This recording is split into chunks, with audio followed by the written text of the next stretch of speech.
Conservative Party of a hard Brexit, he called for a lockdown earlier, a lockdown that my colleague has pointed out would have saved 20,000 lives. That's 50% to date. No, thank you. But let's be clear.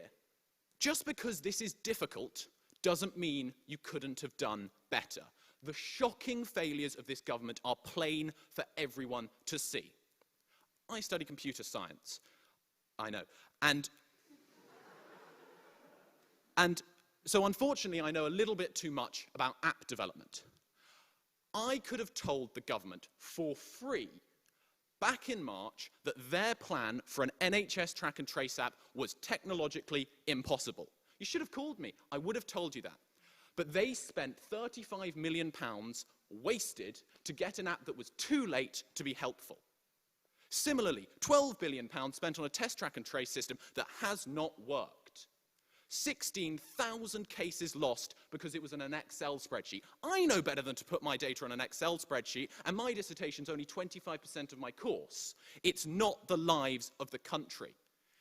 They may say that me having no confidence in the government is me having no confidence in our fantastic NHS, in our public health sectors, in our local councils that have worked tirelessly to get around the shortcomings of this failure. It is not. I run a society here. If we do something wrong, the buck stops with me.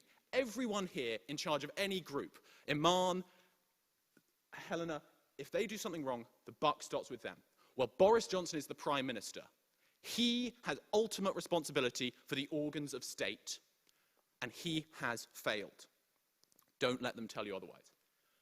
In preparing this speech today, I tried to find one consistent narrative, one thing I could hang this speech on, give it an illusion of structure, so that you'd think that I'd prepared correctly. But I failed. I failed because everywhere you look, like a fractal of failure, there is cock-up, cover-up. There is failure. There is corruption. There are contracts given to friends of Dominic Cummings who turn out to be non-existent. The Good Law Project, run by Julian Maugham, is currently suing the government over these contracts. But what is the government's response?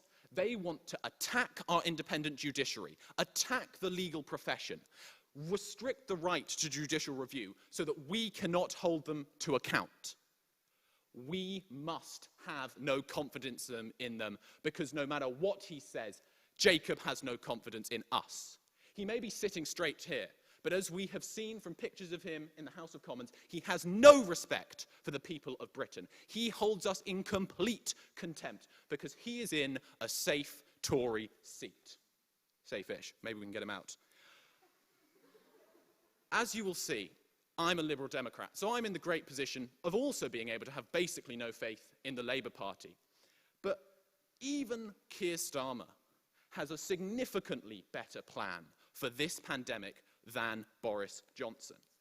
But let's not let the pandemic be the headline. Students. We're all students here, apart from the honourable members of Parliament.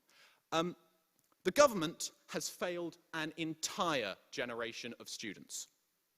Despite Scotland being a cautionary tale, and then despite an exemplary performance from a Liberal Democrat education minister in Wales showing how this system can be run, they still tried to implement the algorithm. As a computer scientist, I take attacks on the idea of an algorithm very seriously. To call it an algorithm is to call the cabinet thinking. It is a lie. The continued contempt for university students, now that they have been allowed in, they're not being let out. They are being locked in accommodation. They are being treated like prisoners, and they are not being treated like the adults that they are. There is a complete, no thank you, there is a complete lack of support for student mental health, and the university's minister is all but invisible.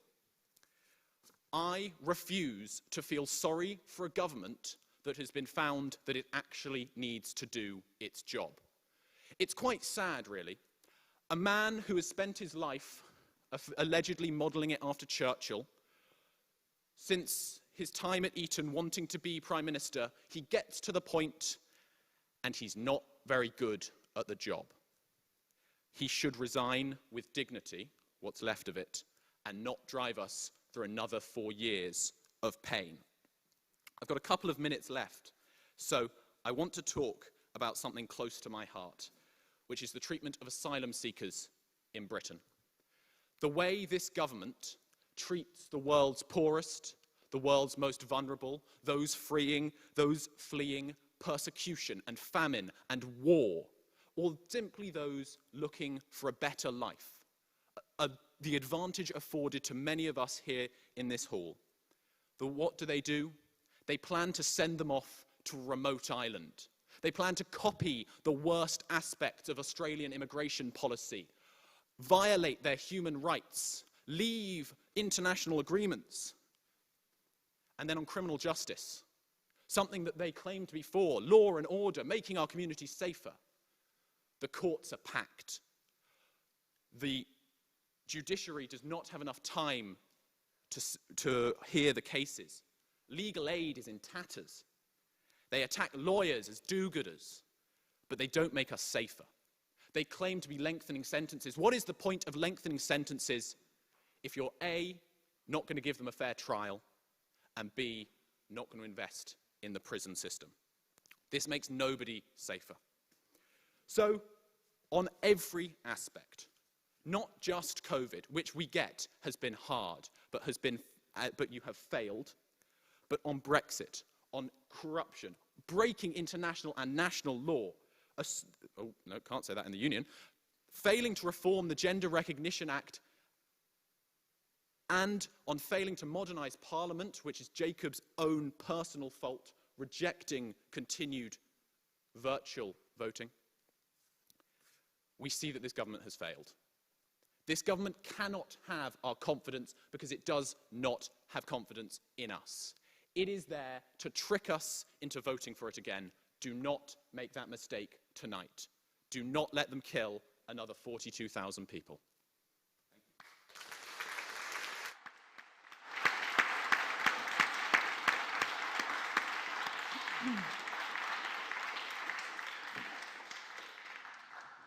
Thank you very much, Freddie.